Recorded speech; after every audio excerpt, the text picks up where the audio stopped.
Let's Science is brought to you by the StarQuest Production Network and is made possible by our many generous patrons. If you'd like to support the podcast, please visit sqpn.com/give. 3, 2, 1.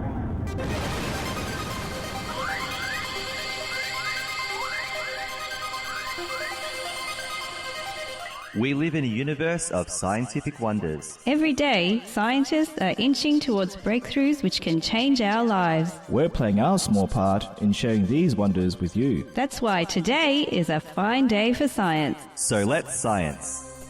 Lino, can you pass the mayo? Oh, definitely, here. Thank you. Yeah. So it's becoming one of my favorite condiments because it's also apparently got a scientific application, or at least it's helping scientists with nuclear fusion. So now I have to admit that it's slightly above me, so I'm going to do my absolute best with this topic today, but it is also one that is right in our wheelhouse, Lino, in terms of weird and wonderful science. Weird stuff we do. I'm sorry to say, but Roman concrete is probably the top of our stuff. Oh, it's the best. That will never. This mayonnaise science section, guys. I just read about it and I went, oh, okay. There was a few scientists words in it. Yeah. But it made sense. It is. Yeah. Even the simplest articles about this can be highly scientific. Yes. All right. So bear with me. I'm going to do my best with this. I really need Caroline for this. All right. But let's have a look. So this is from Ars Technica. I've actually got another article, but I'm going to focus on this one because it was a little bit clearer to me. So it says, pass the mayo, condiment could help improve fusion energy yields. Controlling a problematic instability could lead to cheaper internal fusion. So we're talking about creating energy through fusion reactors. This is the quest for the next source of energy. So there are fusion reactors, experimental ones. Yeah. I think France has one. Someone else has one. And what they're doing is they are creating essentially almost like a miniature sun. That is a very simplistic way of looking at it. But in order to generate what they would think is limitless energy through nuclear fusion, right? So these fusion reactors apparently take years to start up as well. So but they're working on this, and the science of it, the quest for it, some are doubtful, some are hopeful, but the quest for it continues to see if they can get this going. Because again, unlimited power, and I just realized which movie that came from. I wasn't trying to sound like Emperor Palpatine just then, but however, an infinite power source would be a really important thing for the world, because it would reduce, for example, our need for finite fossil fuels and things like that. So it would certainly be a really good thing for the world. So what does mayonnaise have to do with all of this? So let's have a look. So we're talking about inertial confinement fusion. Okay. So this is the thing we have to remember. And already I'm struggling. So inertial confinement fusion is one method for generating energy through nuclear fusion. However, it's plagued by all manner of scientific challenges. Researchers at Lehigh University, or Lehigh, I hope I said that wrong. Let's go with Lehigh. Sorry, Americans. Are attempting to overcome one specific bugbear with this approach by conducting experiments placed in a rotating figure 8 contraption. And in the links that I share, there is a video of this contraption working as well. I just want to point out, because I don't know anything about this, so American listeners, I'm really relying on you for this right now. They chose to use Hellmann's mayonnaise. I need someone, at least one listener, please do me a favor. Is it any good? It is. All right. Because Hellmann's mayonnaise, we don't have it here in Australia. No, we have what? Craft. What word? Yeah. Craft or was it praise? Is that the same? Praise, is that the same thing? Praise, yeah. Yeah. We've got no experience with Hellmann's. So again, American listener, one of you must reach out to me by email or text or whatever it's going to be, and just let me know if it's any good. All right. So, because I'm assuming if it tastes good, it must be good for doing experiments in relation to nuclear fusion.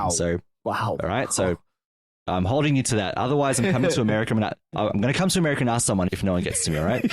So the scientists describes in their most recent findings in a new paper, which there's a link to as well, published in the journal Physical Review E, with an eye towards increasing energy yields from fusion.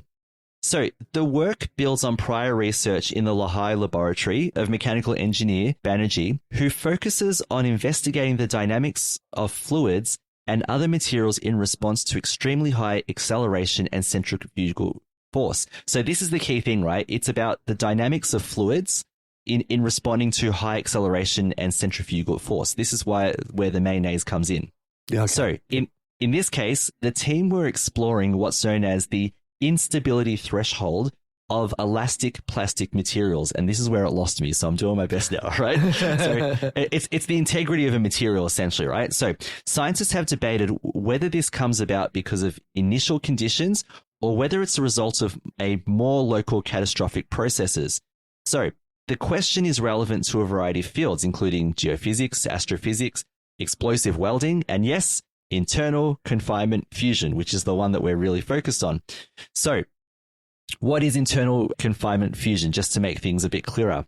According to the article, apparently it's simple. This is what it says, right? It's simple. So, okay. So what you want to do is get two atoms, so we know what atoms are, to fuse together. All right. So to do that, you need to bring their nuclei, so we know the nucleus is the center, all right, into contact with each other. That's how they'll fuse. So both nuclei, though, are positively charged. So they repel each other. So think magnets, right? If you were two, the positive, they won't come together. So force is needed to convince two hydrogen nuclei to touch. So you need a lot of force to really push them together, right? So in a hydrogen bomb, force is generated when a small fission bomb explodes, compressing a core of hydrogen. This fuses to create heavier elements, releasing a huge amount of energy. But it says here, being kilojoules, scientists prefer not to detonate nuclear weapons every time they want to study fusion, or use it to generate electricity. Yeah, we're not trying to create hydrogen bombs. We're trying to create energy. So exactly, yeah. This brings us to internal confinement fusion. So a confined confusion. So a fusion. Sorry, confusion is me. So the confinement fusion is about not creating an explosion, like an explosive hydrogen bomb kind of effect, but generating the energy and using the energy from that creation of that fusion. So in internal confinement fusion, the hydrogen core consists of a spherical pellet of hydrogen ice inside a heavy metal casing.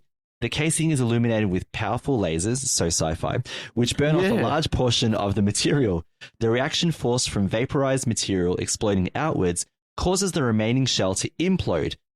The resulting shockwave compresses the center of the core of the hydrogen pellet so that it begins to fuse. So then we have our fusion. If confinement fusion ended there, the amount of energy released would be tiny. But the energy released due to the initial fusion burn in the center generates enough heat for the hydrogen on the outside of the pellet to reach the required temperature and pressure. So, in the end, at least in computer models, all of the hydrogen is consumed in a fiery death and massive quantities of energy are released. So that's the holy grail, essentially. Yeah, that's what they're going for. So, what does this have to do with mayonnaise? This is what they're getting at. The problem is that the hydrodynamic instabilities tend to form in the plasma state, and Banerjee likens it to two materials that penetrate one another like fingers in the presence of gravity or in any accelerating field, which reduces the energy yields. So the technical term is Rayleigh-Taylor instability. Someone else will have to look at that for me instead. But it occurs between two materials of different densities when the density and pressure gradients move in opposite directions. So mayonnaise turns out to be an excellent analog for investigating this instability in accelerated solids. So we're not creating energy with mayonnaise, in case I'm excited. Yeah, but mayonnaise can be used as a model, an analog of trying to explore this instability and see what the findings are. So with mayonnaise, you also don't need to set up a lab with high temperature and pressure conditions because it's mayonnaise. And when you're done with it, you can put it on your chicken sandwich. You can go on with your life. So there's all kinds of, it's a win for everyone, right? So, yeah. Bit of Hellmann's for you, a bit of Hellmann's for me. So there we go. Wow. Yeah. So Banerjee says we use mayonnaise because it behaves like a solid, but when it's subjected to pressure, it starts to flow. as with traditional molten metal, if you put a stress on mayonnaise, it will start to deform. But if you remove the stress, it goes back to its original shape. So there's an elastic phase followed by a stable plastic phase. The next phase is when it starts flowing, and that's where the instability kicks in. So his team's experiments involved pouring Hellmann's real mayonnaise, it says no Miracle Whip for this crew, into a plexiglass container. I love it, yeah. So they poured it into a plexiglass container and then created wave-like perturbations in the mayo. One experiment involved placing the container on a rotating wheel in the shape of a figure 8. Again, there's a video where you can watch this in the link. And tracking the material with a high-speed camera.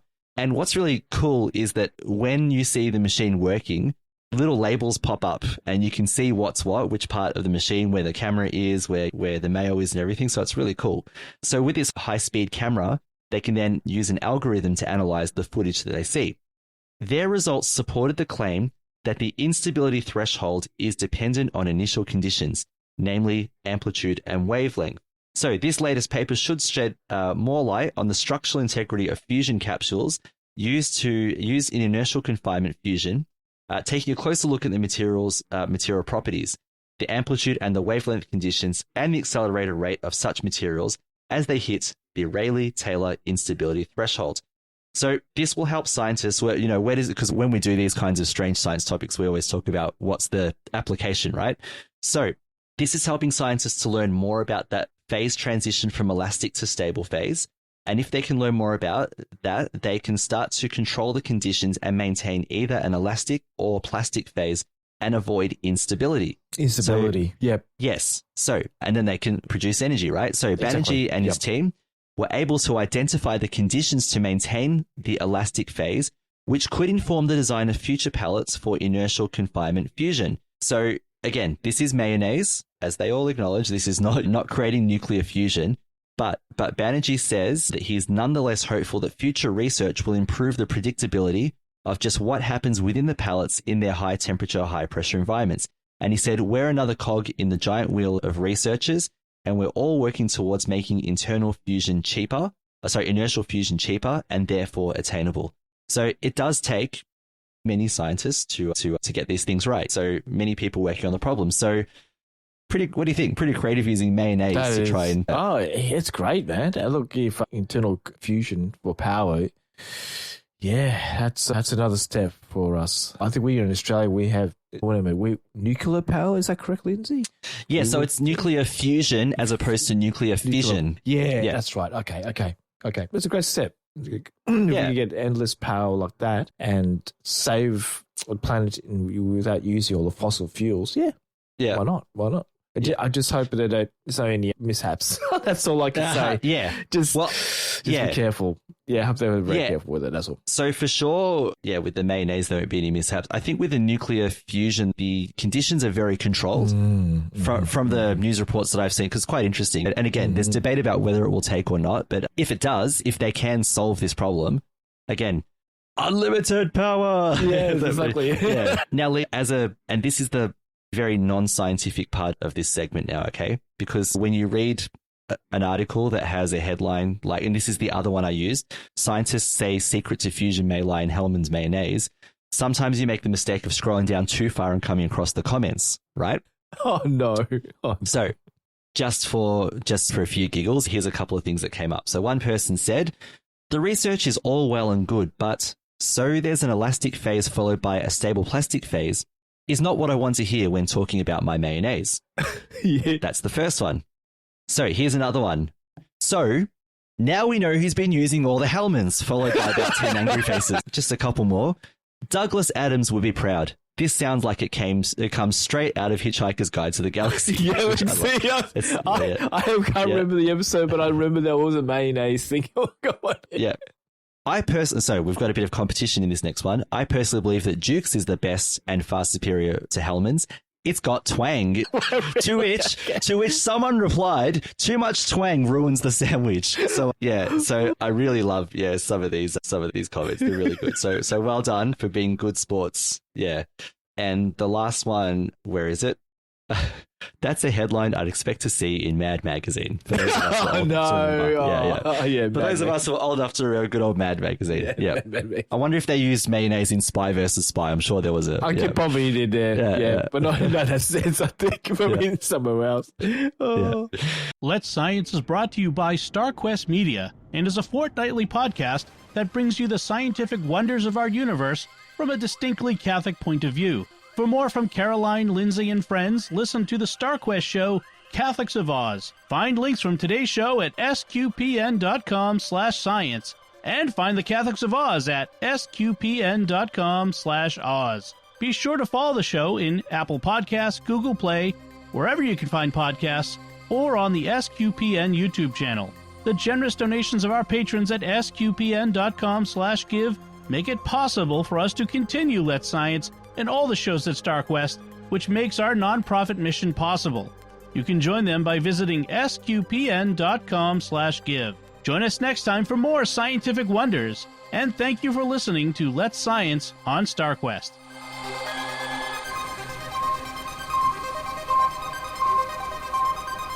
Here's another show on the StarQuest network you're sure to enjoy, The Secrets of Middle-earth. Find it wherever you can find podcasts or at sqpn.com/Middle-earth.